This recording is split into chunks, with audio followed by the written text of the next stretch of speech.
لائبہ ایک بہت اچھی بچی تھی۔ اس نے اپنی کلاس میں پہلی پوزیشن حاصل کرنے پر اپنے دادا جان سے تحفہ مانگا۔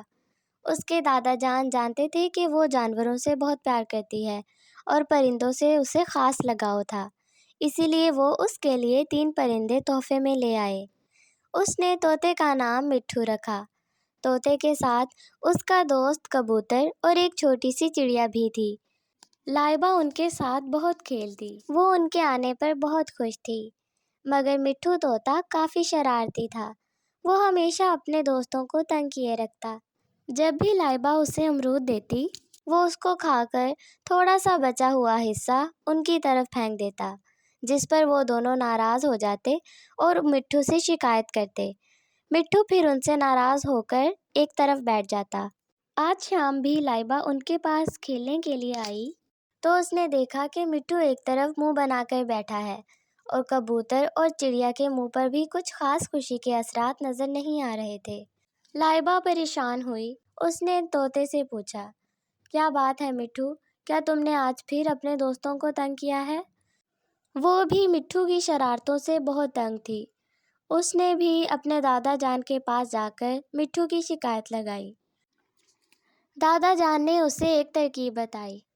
اگلے روز جب مٹھو کی آنکھ کھلی تو اس نے دیکھا کہ اس کے دونوں دوست وہاں موجود نہیں تھے۔ اس نے سوچا کہ شاید دادا جان انہیں باغ کی سیر کو لے گئے ہوں گے، ابھی آ کر وہ مجھے بھی لے جائیں گے۔ مگر صبح سے شام ہو گئی، دادا جان ان کو واپس لے کر نہ آئے۔ اسی طرح کئی دن گزر گئے۔ لائبہ ہر روز مٹھو کے لیے کچھ نہ کچھ کھانے کو لے کر آتی، مگر طوطا آدھا ادھورا کھا کر ویسے ہی چھوڑ دیتا۔ اسے اپنے دوستوں کی یاد آتی تھی۔ اسے وہ وقت یاد آتا جب وہ اپنے دوستوں کو تنگ کرتا تھا اور وہ اس سے ناراض ہو جاتے تھے۔ کبوتر اور چڑیا اسے سمجھاتے تھے کہ ہمیں اپنا پنجرہ صاف رکھنا چاہیے اور دوسروں کو تنگ نہیں کرنا چاہیے، مگر طوطا ان کی بات نہیں سنتا تھا۔ ایسے ہی کئی ہفتے گزر گئے۔ آج بھی لائبہ نے اسکول جانے سے پہلے اس کو ایک امرود کھانے کے لیے دیا۔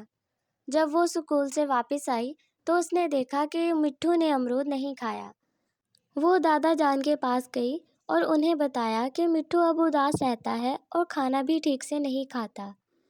دادا جان مسکرائے اور انہوں نے لائبہ سے کہا کہ اب وہ اس کے دوستوں کو دوبارہ سے اس کے پاس لے جائے۔ اب طوطا انہیں بالکل تنگ نہیں کرے گا۔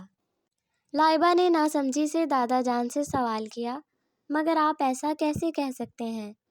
تو دادا جان نے کہا، جب تک اس کے دوست اس کے پاس تھے، اسے ان کی اہمیت کا اندازہ نہیں تھا، مگر اب وہ اپنے دوستوں کی اہمیت جان چکا ہوگا اور اب وہ انہیں بالکل تنگ نہیں کرے گا۔ منی ان کی بات پر سر ہلاتے ہوئے کبوتر اور چڑیا کو بھی مٹھو طوطے کے پاس لے گئی۔ طوطے نے جب انہیں اپنے پاس دیکھا تو وہ خوشی سے اچھلنے لگا۔ اس کے بعد مٹھو انہیں بالکل تنگ نہیں کرتا تھا۔ وہ ہمیشہ ان کے ساتھ گھل مل کر رہنے لگا اور ان کے گھر کا ماحول بہت اچھا ہو گیا۔